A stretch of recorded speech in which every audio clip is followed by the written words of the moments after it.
sleep. Did you have a good week? We hope so. We hope you used us to get some rest. We found a trilogy of stories for you this week. We have a theory here that this week's author always wrote with a smile on her face. Or maybe it was a smirk. You know her, Kate Chopin. Her story, The Storm, can be found in our episode 138. And there are two others in episode 121. Okay, so what's the big deal about Kate Chopin? Well, she was an important forerunner for American feminist authors. But she took a beating from some critics. I mean, yes, controversy and actual condemnation followed her when her novel, The Awakening, was published. In it, she had the nerve to focus on women's issues. Her protagonist dared to have sexual desires and to question the sanctity of motherhood. The novel was a realistic, natural narrative, and it came long before Faulkner and Hemingway developed similar styles. Technically, The Awakening was never banned, but it was heavily censored. Mrs. Chopin was so dismayed over this, she returned to writing short stories. Unfortunately, she didn't lose any of her verve. Thankfully so for us. There are 3, dare I say, stimulating tales ready today. Oh, you're going to want to hear these. The first examines the provocative behavior of a lovely young woman as she takes control of her young man. Tuck in, everybody, for Kate Chopin's The Kiss.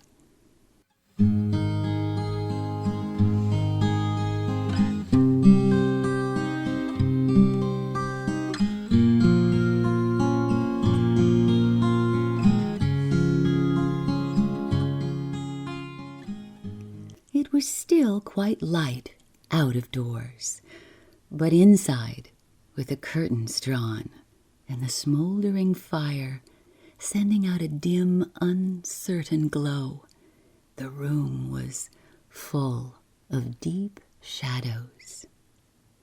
Brantain sat in one of these shadows. It had overtaken him, and he did not mind. The obscurity lent him courage to keep his eyes fastened as ardently as he liked upon the girl who sat in the firelight. She was very handsome, with a certain fine, rich coloring that belongs to the healthy brune, dark-haired type. She was quite composed as she idly stroked the satiny coat of the cat that lay curled in her lap, and she occasionally sent a slow glance into the shadow where her companion sat. They were talking, low, of indifferent things which plainly were not the things that occupied their thoughts. She knew that he loved her. A frank, blustering fellow, without guile enough to conceal his feelings, and no desire to do so. For 2 weeks past, he had sought her society, her company, eagerly and persistently. She was confidently waiting for him to declare himself, and she meant to accept him. The rather insignificant and unattractive Brantain was enormously rich, and she liked and required the entourage which wealth could give her. During one of the pauses between their talk of the last tea and the next reception, the door opened, and a young man entered whom Brantain knew quite well. The girl turned her face toward him. A stride or two brought him to her side, and bending over her chair, before she could suspect his intention, for she did not realize that he had not seen her visitor, he pressed an ardent, lingering kiss upon her lips. Brantain slowly arose. So did the girl arise, but quickly, and the newcomer stood between them, a little amusement and some defiance struggling with the confusion in his face. I believe, stammered Brantain. I see that I have stayed too long. I had no idea. That is, I must wish you goodbye. He was clutching his hat with both hands, and probably did not perceive that she was extending her hand to him. Her presence of mind had not completely deserted her, but she could not have trusted herself to speak. Oh, hang me if I saw him sitting there. Natty, I know it's deuced awkward for you, but, well, I hope you'll forgive me this once, this very first break. Why, what's the matter? Oh, don't touch me. Don't come near me, she returned angrily. What do you mean by entering the house without ringing? I came in with your brother, as I often do, he answered coldly, in self-justification. We came in the side way. He went upstairs, and I came in here, hoping to find you. The explanation is simple enough and ought to satisfy you that this misadventure was unavoidable. But, do say that you forgive me, Natalie, he entreated, softening. Forgive you? You don't know what you are talking about. Let me pass. It depends upon a good deal whether I ever forgive you. At that next reception, which she and Brantain had been talking about, she approached the young man with a delicious frankness of manner when she saw him there. Will you let me speak to you a moment or two, Mr. Brantain?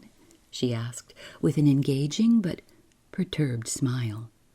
He seemed extremely unhappy, but when she took his arm and walked away with him, seeking a retired corner, a ray of hope mingled with the almost comical misery of his expression. She was apparently very outspoken. Perhaps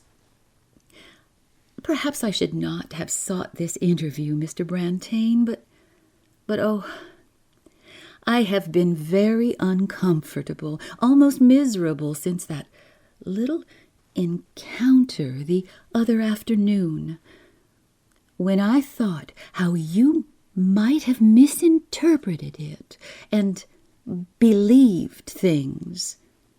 Hope was plainly gaining the ascendancy over misery in Brantain's round, guileless face.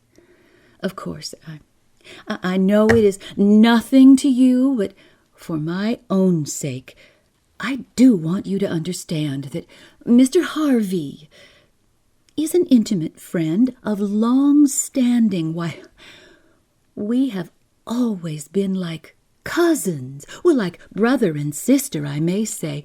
He is my brother's most intimate associate. And he often fancies that he is entitled to the same privileges as the family. I know it is absurd, uncalled for, to tell you this. It's undignified even." She was almost weeping. "But it makes so much difference to me what you think of me." Her voice had grown very low and agitated. The misery had all disappeared from Brantain's face. "Then, you do really care what I think, Miss Natalie? May I call you Miss Natalie?" They turned into a long, dim corridor that was lined on either side with tall, graceful plants. They walked slowly to the very end of it. When they turned to retrace their steps, Brantain's face was radiant, and hers was triumphant. Harvey was among the guests at the wedding, and he sought her out in a rare moment when she stood alone. "Your husband," he said, smiling, "has sent me over to kiss you." A quick blush suffused her face and round, polished throat. "Now, I suppose it's natural for a man to feel and act generously on an occasion of this kind. He tells me he doesn't want his marriage to interrupt wholly that pleasant intimacy which has existed between you and me. I don't know what you've been telling him," with an insolent smile, "but he has sent me here to kiss you." Well, she felt like a chess player who, by the clever handling of his pieces, sees the game taking the course intended. Her eyes were bright and tender with a smile as they glanced up into his, and her lips looked hungry for the kiss which they invited. "But, you know," he went on quietly, "I didn't tell him so. It would have seemed ungrateful, but I can tell you. I've stopped kissing women. It's dangerous." Well, she had Brantain and his million left. A person can't have everything in this world, and it was a little unreasonable of her to expect it.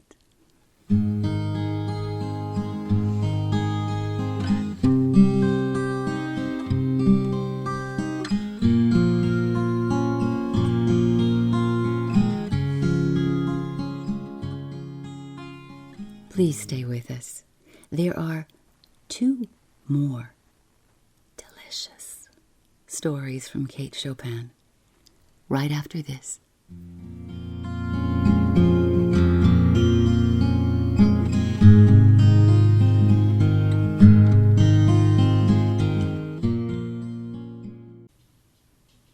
There's a very promising opportunity waiting for you, and it's time you took advantage of it. It's time you stopped talking about starting a podcast and start doing something about it. It's easy. You can do it with Spotify. Yes, now there's Spotify for podcasters. You can make a podcast, distribute that podcast, and earn money for it, all with Spotify. And it's free. Here's how it works. Spotify for Podcasters lets you record and edit podcasts right from your phone or computer. So no matter what your setup is like, you can start creating right now. And then you can distribute your podcast to Spotify and everywhere else podcasts are heard.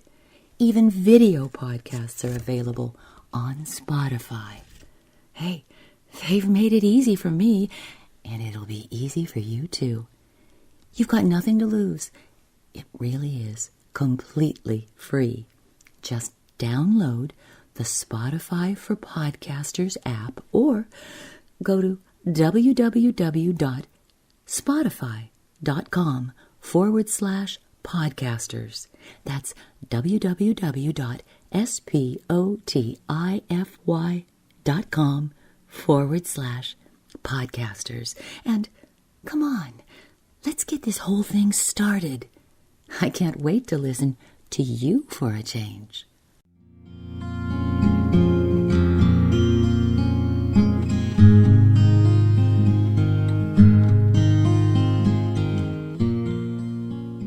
So, after the wedding, a little time passes, and then what? Well, let's find out with Kate Chopin's A Respectable Woman.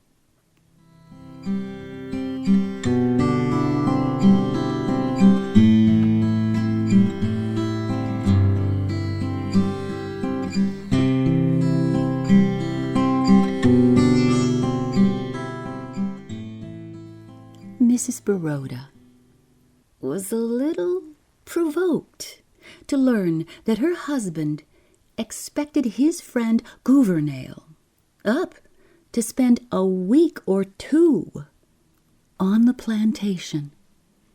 Now, they had entertained a good deal during the winter.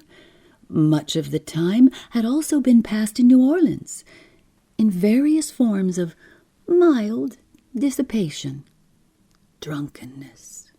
She was looking forward to a period of unbroken rest now, and undisturbed tête-à-tête, private conversation with her husband, when he informed her that Gouvernail was coming up to stay a week or two.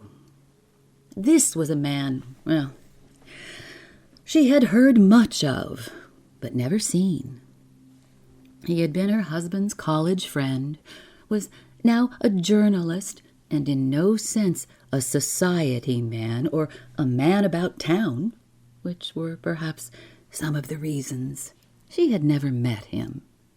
But she had unconsciously formed an image of him in her mind.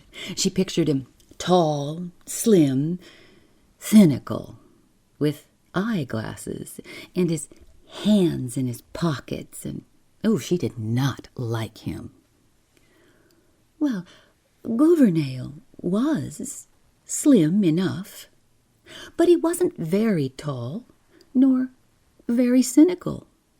Neither did he wear eyeglasses nor carry his hands in his pockets, and she rather liked him when he first presented himself. But why she liked him she could not explain satisfactorily to herself when she partly attempted to do so. She could discover in him none of those brilliant and promising traits which Gaston, her husband, had often assured her that he possessed. On the contrary, he sat rather mute and receptive before her chatty eagerness to make him feel at home, and in the face of Gaston's frank and wordy hospitality.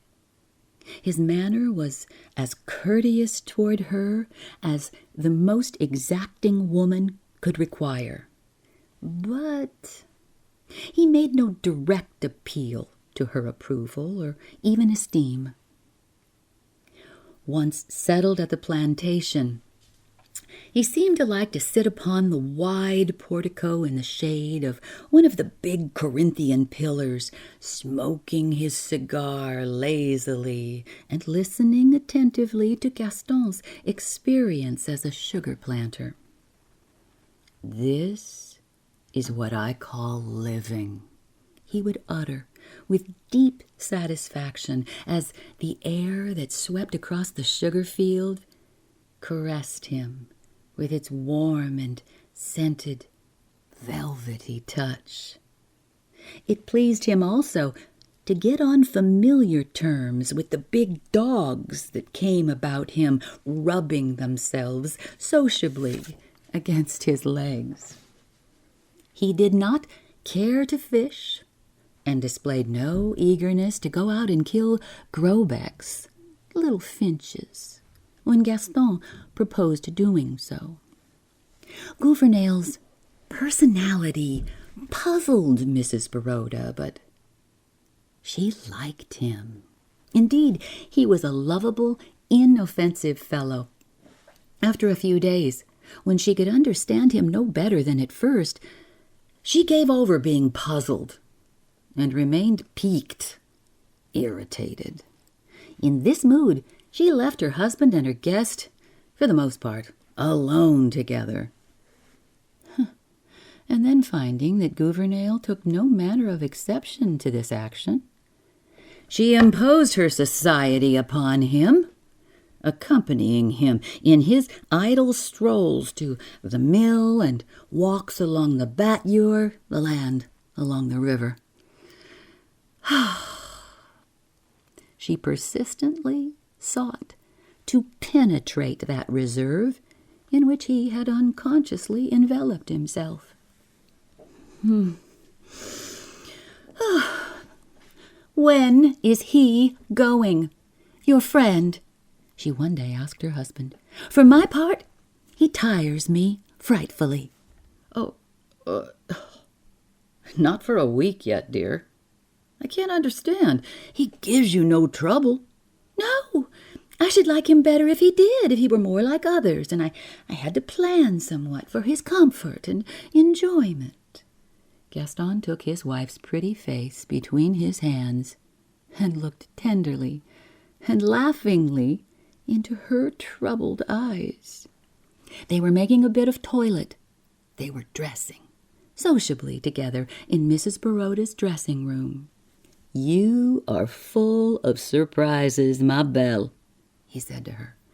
"Even I can never count upon how you are going to act under given conditions." He kissed her and turned to fasten his cravat, the band worn around his neck, before the mirror. "Here you are," he went on, "taking poor Gouvernail seriously and making a commotion over him. That's the last thing he would desire or expect." "Commotion!" she hotly resented. "Nonsense! How can you say such a thing? Commotion, indeed! But you said he was clever." "Well, so he is. But the poor fellow is run down by overwork now. That's why I asked him here, to take a rest." "You used to say he was a man of ideas," she retorted, unconciliated, not appeased. "I expected him to be interesting, at least. I'm going to the city in the morning to have my spring gowns fitted. Let me know when Mr. Gouvernail is gone. I shall be at my Aunt Octavie's." That night she went and sat alone upon a bench that stood beneath a live oak tree at the edge of the gravel walk. She had never known her thoughts or her intentions to be so confused. She could gather nothing from them but the feeling of a distinct necessity to quit her home in the morning. Mrs. Baroda heard footsteps crunching the gravel, but could discern in the darkness only the approaching red point of a lighted cigar. Well, she knew it was Gouvernail, for her husband did not smoke. She hoped to remain unnoticed, but her white gown revealed her to him. He threw away his cigar and seated himself upon the bench beside her, without a suspicion that she might object to his presence. "Your husband told me to bring this to you, Mrs. Baroda," he said, handing her a filmy white scarf, with which she sometimes enveloped her head and shoulders. She accepted the scarf from him with a murmur of thanks and let it lie in her lap. He made some commonplace observation upon the baneful, evil effect of the night air at the season. And then, as his gaze reached out into the darkness, he murmured, half to himself, "Night of south winds, night of a large few stars, still nodding night." She made no reply to this apostrophe to the night, this addressing of a personified thing, which indeed was not addressed to her. Gouvernail was, in no sense, a diffident, shy man, for he was not a self-conscious one. His periods of reserve were not constitutional, but the result of moods. Sitting there beside Mrs. Baroda, his silence melted for the time. He talked freely and intimately in a low, hesitating drawl that was not unpleasant to hear. He talked of the old college days when he and Gaston had been a good deal to each other, of the days of keen and blind ambitions and large intentions. Now there was left, with him at least, a philosophic acquiescence to the existing order, only a desire to be permitted to exist, with now and then a little whiff of genuine life, such as he was breathing now. Her mind only vaguely grasped what he was saying. Her physical being was, for the moment, predominant. She was not thinking of his words, only drinking in the tones of his voice.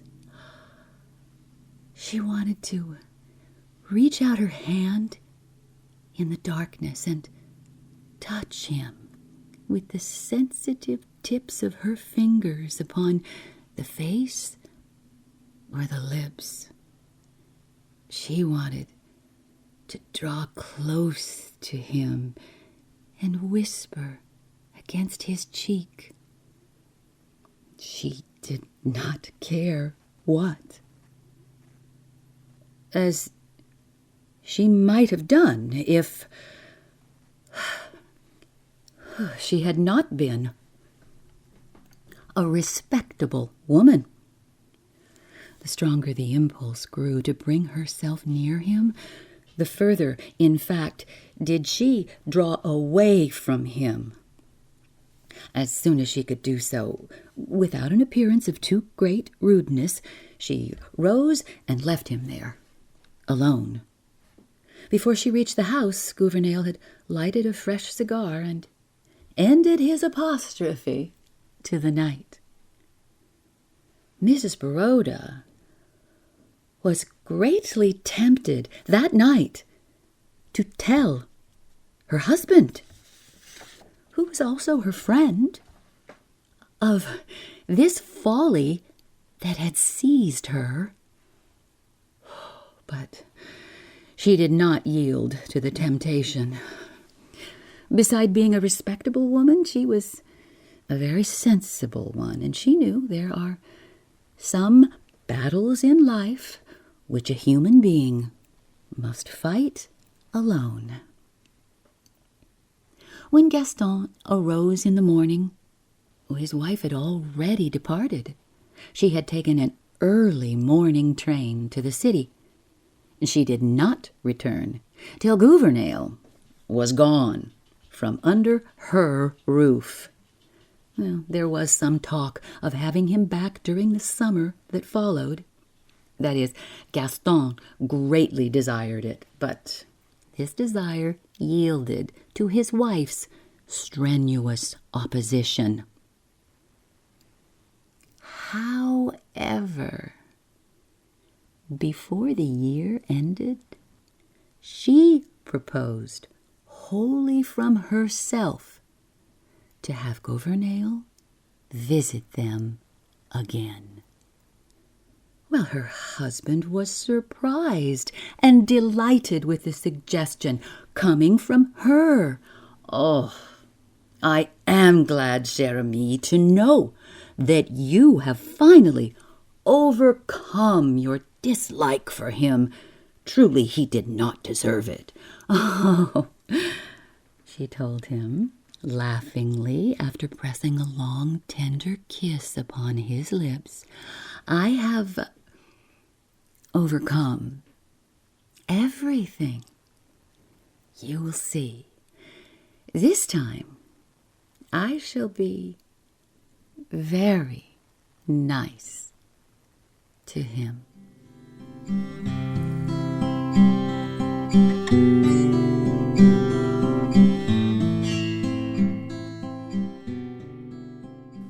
And finally, to complete the trilogy, we again bring you a woman years into her marriage as she comes upon $15. That would be more than $530 in today's money, and it may change everything. Here's a pair of silk stockings by Kate Chopin.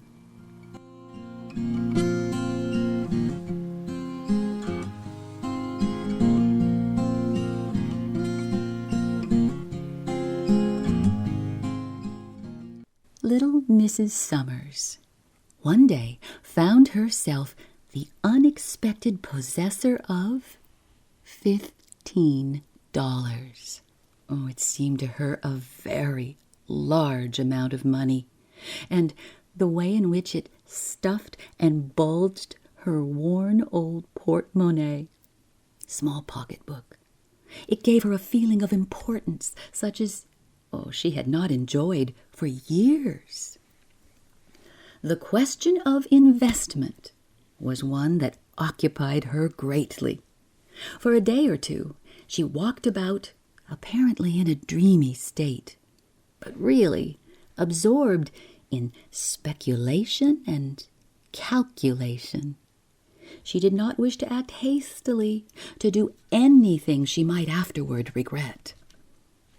But it was during the still hours of the night, when she lay awake, revolving plans in her mind, that she seemed to see her way clearly toward a proper and judicious use of the money. $1 or $2 should be added to the price usually paid for Janie's shoes, which would ensure their lasting an appreciable time longer than they usually did. She would buy so and so many yards of percale for new shirt-waists for the boys and Janie and Mag. She had intended to make the old ones do by skillful patching. Mag should have another gown. She had seen some beautiful patterns, veritable bargains in the shop windows. And still there would be left enough for new stockings, 2 pairs apiece, and what darning that would save for a while. She would get caps for the boys and sailor hats for the girls. Oh, the vision of her little brood looking fresh and dainty and new for once in their lives excited her and made her restless and wakeful with anticipation. The neighbors sometimes talked of certain better days that little Mrs. Summers had known before she had ever thought of being Mrs. Summers. She herself indulged in no such morbid retrospection. Well, she had no time, no second of time to devote to the past. The needs of the present absorbed her every faculty. A vision of the future, like some dim, gaunt monster, sometimes appalled her. But, luckily, tomorrow never comes. Mrs. Summers was one who knew the value of bargains, who could stand for hours making her way inch by inch toward the desired object that was selling below cost. Oh, she could elbow her way, if need be.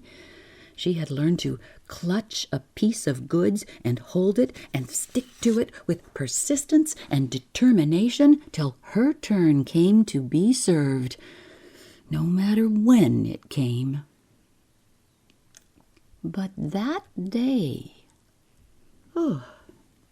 she was a little faint and tired. She had swallowed a light luncheon. No, when she came to think of it, between getting the children fed and the place righted and preparing herself for the shopping bout, she had actually forgotten to eat any luncheon at all. Oh, she sat herself upon a revolving stool before a counter that was comparatively deserted, trying to gather strength and courage to charge through an eager multitude that was besieging breastworks of shirting and figured lawn. An all gone, limp feeling had come over her, and she rested her hand aimlessly upon the counter. She wore no gloves. By degrees, she grew aware that her hand had encountered something very soothing, very pleasant to touch. She looked down to see that her hand lay upon a pile of silk stockings. A placard nearby announced that they had been reduced in price from $2.50 to $1.98. And a young girl who stood behind the counter asked her if she wished to examine their line of silk hosiery. She smiled, just as if she had been asked to inspect a tiara of diamonds with the ultimate view of purchasing it. But she went on feeling the soft, sheeny, luxurious things with both hands now, holding them up to see them glisten and to feel them glide serpent-like through her fingers. 2 hectic blotches came suddenly into her pale cheeks. She looked up at the girl. Do you think there are any 8.5 among these? There were any number of 8.5. In fact, there were more of that size than any other. Here was a light blue pair. There were some lavender, some all black, and various shades of tan and gray. Mrs. Summers selected a black pair and looked at them very long and closely. She pretended to be examining their texture, which the clerk assured her was excellent. $1.98, she mused aloud. Well, I'll take this pair. She handed the girl a $5 bill and waited for her change and her parcel. What a very small parcel it was. It seemed lost in the depths of her shabby old shopping bag. Mrs. Summers, after that, did not move in the direction of the bargain counter. She took the elevator, which carried her to an upper floor into the region of the ladies' waiting rooms. Here, in a retired corner, she exchanged her cotton stockings for the new silk ones which she had just bought. She was not going through any acute mental process or reasoning with herself, nor was she striving to explain to her satisfaction the motive of her action. Well, she was not thinking at all. She seemed, for the time, to be taking a rest from that laborious and fatiguing function, and to have abandoned herself to some mechanical impulse that directed her actions and freed her of responsibility. How good was the touch of the raw silk to her flesh! She felt like lying back in the cushioned chair and reveling for a while in the luxury of it. And she did, for a little while. And then she replaced her shoes, rolled the cotton stockings together, and thrust them into the bag. After doing this, she crossed straight over to the shoe department and took her seat to be fitted. Oh, she was fastidious. The clerk could not make her out. He could not reconcile her shoes with her stockings. And she was not too easily pleased. She held back her skirts and turned her feet one way and her head another way as she glanced down at the polished, pointed-tipped boots. Her foot and ankle looked very pretty. She could not realize that they belonged to her and were a part of herself. She wanted an excellent and stylish fit, she told the young fellow who served her, and she did not mind the difference of $1 or $2 more in the price, so long as she got what she desired. It was a long time since Mrs. Summers had been fitted with gloves. On rare occasions when she had bought a pair, well, they were always bargains, so cheap that it would have been preposterous and unreasonable to have expected them to be fitted to the hand. Now, she rested her elbow on the cushion of the glove counter, and a pretty, pleasant young creature, delicate and deft of touch, drew a long-wristed kid over Mrs. Summers' hand. She smoothed it down over the wrist and buttoned it neatly, and both lost themselves for a second or two in admiring contemplation of the little symmetrical gloved hand.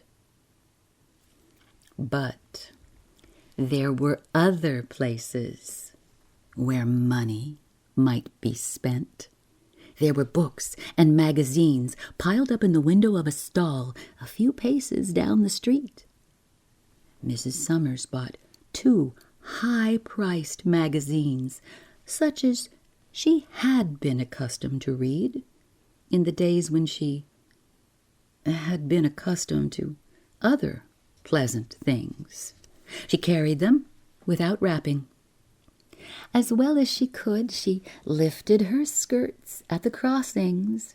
Her stockings and boots and well-fitting gloves had worked marvels in her bearing, had given her a feeling of assurance, a sense of belonging to the well-dressed multitude. She was very hungry. Another time she would have stilled the cravings for food until reaching her own home, where she would have brewed herself a cup of tea and taken a snack of anything that was available. But the impulse that was guiding her would not suffer her to entertain any such thought. There was a restaurant at the corner. She had never entered its doors.